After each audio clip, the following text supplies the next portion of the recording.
안녕하세요. 빅토리TV 빅토리입니다. 이전 영상에 이어서 오늘은 이동평균선에 대한 이야기를 해볼까 합니다. 흔히들 말하는 이동평균선이나 이평선은 단순이동평균선을 의미합니다. 이동평균선은 단순이평선 외에도 지수이평선, 가중이평선 등이 있습니다.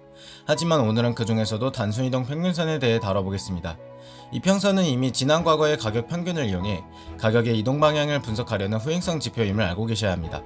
위의 차트 이미지는 업비트의 비트코인 차트인데요. 현재 차트에 표시되고 있는 이평선은 총 5개로 주식에서 많이 사용되고 있는 5일선, 21선, 21선, 61선, 121선 이평선입니다. 이번에는 5일선만 가져와 봤습니다.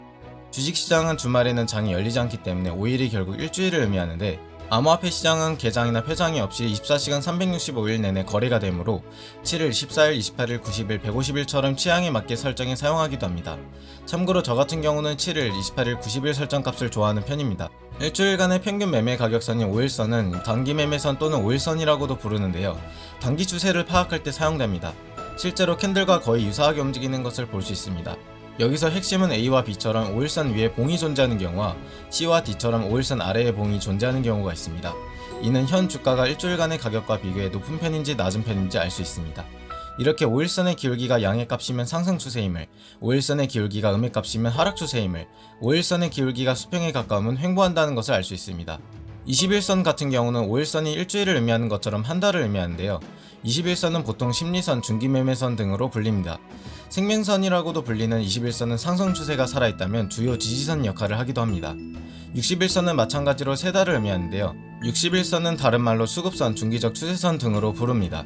봉이 61선을 상향 돌파한다면 상승 추세의 시그널로 볼 수 있으며, 봉이 61선을 하향 돌파한다면 하락 추세의 시그널로 볼 수 있습니다.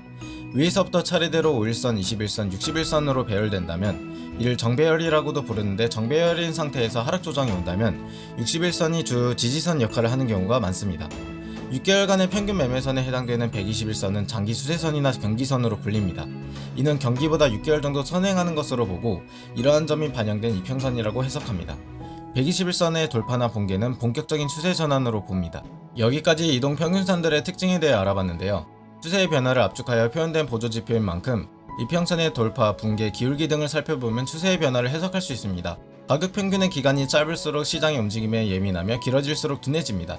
시장에 예민할수록 추세 전환을 알려주는 시기는 빨라지지만 정확도는 낮아집니다. 예를 들면 단기선 돌파보다는 장기선 돌파가 추세 전환 가능성이 훨씬 높습니다. 이어서 이평선을 가지고 매매하는 방법에 대해서도 알아보겠습니다. 이평선의 분석은 이격도, 방향성, 배열도, 지지저항성, 크로스, 밀집도, 연관성 등 다양한 분석 방법이 있고, 이를 이용해 시장의 가격을 예측할 수 있습니다. 우선 배열도 분석에 대해 이야기를 해보겠습니다. 배열도는 정배열과 역배열로 구분합니다. 정배열은 5일, 20일, 60일, 단기, 중기, 장기 순서로 배열되는 것을 의미합니다. 역배열은 정배열과 반대로 배열된 상태를 의미하는데요. 역배열은 60일, 20일, 5일, 장기, 중기, 단기 순서로 배열되는 것을 의미합니다. 보통 정배열, 전환, 역배열, 전환, 정배열의 순환 과정을 거치는데, 배열 상태로 다음 과정을 예측해 대응할 수 있습니다. 여기서 방향성 분석에 대한 이야기를 덧붙이자면, 상승장에서는 5일, 20일, 60일 순서로 기울기가 상승 방향으로 전환, 하락장에서는 60일, 20일, 5일 순서로 기울기가 하락 방향으로 전환됩니다. 모두 같은 방향으로 전환되는 시점을 예측해 새로운 추세를 대비할 수 있습니다. 지지 저항선으로 분석하는 것은 실제 차트를 참고해 보겠습니다. 업비트의 비트코인 차트입니다. 상승장일 때는 이평선이 지지선으로 작용합니다. 일반적으로 단기선보다 중장기선이 지지력이나 저항력이 더 센 편입니다. 개인적으로는 장기 이평선 61선으로만 체크하는데요. 하락장일 때는 이평선이 저항선으로 작용합니다. 장기 이평선이 저항하면서 가격 상승을 하지 못하고 오히려 61선이 붕괴하면서 크게 하락하는 것을 볼 수 있습니다. 상승 반전이든 하락 반전이든 결국 단기, 중기, 장기 이평선이 차례대로 상승 돌파나 하향 이탈이 이루어지면서 장기를 돌파 및 붕괴할 때 크게 움직입니다. 다음은 실제 매매에 도움이 되는 크로스 분석인데요. 골든크로스는 단기선이 장기선을 아래에서 위로 상향 돌파하는 것을 의미합니다. 단, 장기선이 상승 중이 아니라 하락 중이면 의심해봐야 합니다. 단기선이 중기선을 상향 돌파하면서 중기선이 장기선을 상향 돌파하는 게 좋고, 한 점에서 동시에 골든크로스가 발생한다면 금상첨화입니다. 골든크로스가 발생한다면 매수 시그널로 볼 수 있습니다. 문제는 골크 발생에 이미 슈팅이 나온 다음인 경우가 많은데요. 4시간 봉이나 일본같이 긴 시간대 차트에서의 골크를 스윙 관점으로 진입하면 좋습니다. 여기서 더 나아가 골든크로스 이후 단기선의 길기가 하락 방향으로 바뀌고 중기선을 하향 돌파한다면 역배열로의 전환의 시도가 이루어지면서 장기선의 지지를 주가가 하향 돌파한다면 다음에 데드크로스가 발생하게 됩니다. 데드크로스는 단기선이 장기선을 위에서 아래로 하향 돌파하는 것을 의미합니다. 여기서도 마찬가지로 장기선이 하락 중이 아니라 상승 중이면 의심해봐야 합니다. 데드크로스가 발생한다면 매도 시그널로 볼 수 있습니다. 정배열에서 역배열로의 전환이 이루어지면서 하락 반전이 보이며 장기선이 상승 방향이 아닌 하락 방향이라면 무조건 빠져나오셔야 합니다.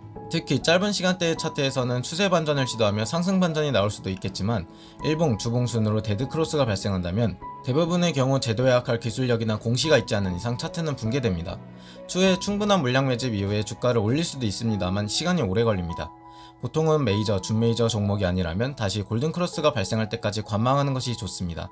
영상이 다소 길었는데 이해가 잘 안된 부분이 있다면 텔레그램으로 질문 주시거나 시간이 된다면 반복해서 시청하여 매매 기본 시리즈만큼은 숙달하시길 바랍니다.